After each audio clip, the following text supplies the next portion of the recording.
They say houses keep memories and books keep accounts, but some places keep both. In Ashford Hollow, a ledger remembered more than money. It remembered names, promises, and a price paid in blood. This is the story of the Ashford Curse. Clara Holloway arrived with notebooks and a recorder, seeking archives and truth. The villagers watched like a census. An old innkeeper whispered, "No one goes there after dark." The house remembers names. She walked the path to Ashford Manor and felt the windows stare. The foyer smelled of dust and iron. A candle left half burned lit a heavy desk. On it lay a ledger, dark leather, silver clasp. The single word scratched on its cover, balance. Clara opened it and saw names where numbers should be. Margins were full of notes, paid, pending, forfeit.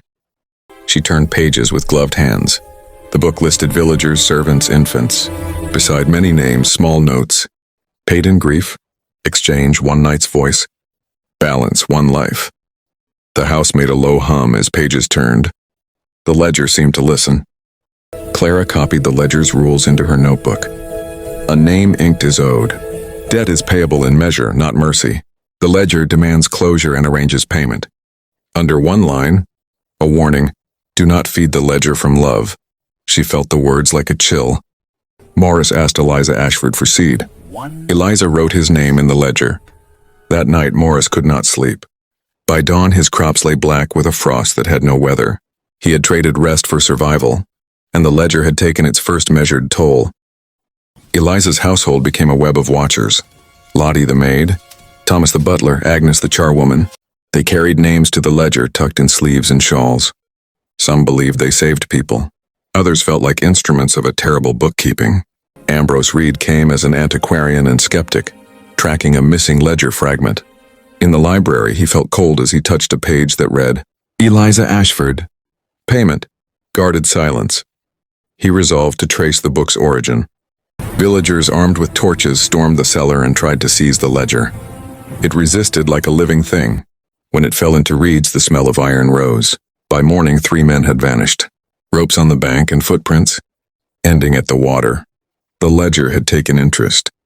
Small prices came next, a laugh, a memory, a day. Lila Penfold woke to find she could not laugh. A seamstress lost an afternoon memory of her mother. The town grew quieter. Ambrose found scraps under floorboards that read, For the ledger, do not feed with love. A boy handed him a paper. You are counted. Pause. At night, whispers threaded the halls. Emily followed sound to a locked door under the staircase. A rusted key she found in the study opened it. Cold air and the stench of damp rose. She descended, each step a warning, into a chamber lined with leather volumes and strange flayed scraps. In the chamber lay an altar crusted with dried blood and, at its center, a book titled, The Ledger of Ashford Souls. Names of vanished villagers filled its pages, each marked by the family crest. A single drop of blood fell onto a page, and the book answered. Pages flipped of their own will and a shape formed in a cracked mirror. A woman in a torn black gown stood reflected in the mirror, hollow eyes. An elegant cruelty, she whispered. You've awakened what we buried. The ledger lifted, pages glowing red. Spirits rose like fog and clawed at the chamber. Emily fled as the manor groaned. As Emily raced the halls, portraits contorted into screaming faces. Plaster beings pressed forward in panic. Windows flashed with lightning, and Lady Eleanor, Ashford, appeared atop the staircase, composed and smiling, declaring the Bloodline's claim. Ambrose discovered the origin. During famine, the Ashfords negotiated with an outsider for wealth. The ledger was the bargain. Each firstborn, each promise, each secret, collected as currency. The family had bound spirits to their books, trading souls for fortune. A thunderstorm turned the creek red as if the sky bled. The ledger scrawled a new line. Clara Holloway, payment pending. The town felt the shift. The book expanded its reach beyond the manor to anyone who read its pages.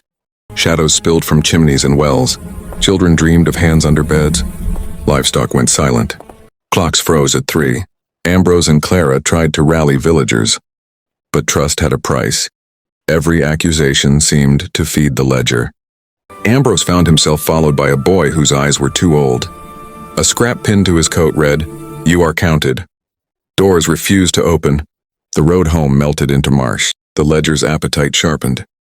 Villagers attempted to burn every page they could find. Flames turned blue and the ash smelled of iron. A neighbor lost his memory of his wife. A midwife awoke without the names of the births she'd attended. The ledger punished attempts at destruction. With the manor collapsing into madness, Clara and Ambrose forced their way back to the altar chamber. The ledger floated. The altar glowed. They understood the only way to stop the debt. A blood release. It was a bargain as old as the ledger itself. Lady Eleanor descended the staircase like a slow sentence. She proclaimed the Bloodline's law. The ledger binds those who bear the blood and law must be paid. Emily Clara argued she was not kin, but Lady Eleanor revealed the ledger's reach. Blood runs in hidden lines and oaths can adopt new heirs. Clara cut her palm and let blood fall onto the ledger. The room roared. Spirits writhed. She shouted an oath to release every bound soul. The book resisted, then accepted the blood. But instead of freeing the damned, it fed, twisting the offering into a final demand. With a wail, the manor tore itself inside out. Floors cracked, portraits became ash, and foundations sank. A blast of wind threw Clara outward, and the house collapsed into the earth, swallowing room and ledger. Silence followed, vast and terrible. Villagers found Clara unconscious where the ruins smoldered. The manor was gone, no stone, no footprint. In her hand, she held the rusted key. She woke and smiled faintly. But for a blink in a mirror, she saw Lady Eleanor's face watching back. Some debts end. Some debts change form. Some said the curse died that night. Others whispered it had merely learned a new name. On certain nights, the creek still glows faint red, and a ledger's page turns in a place no living eye can find. Beware books that remember. They have longer memories than men. Pause. The Ashford curse is not over. It waits. If you dared this tale, subscribe for more dark histories and cursed legacies. Tell us in the comments, what would you pay to wipe one secret from your life?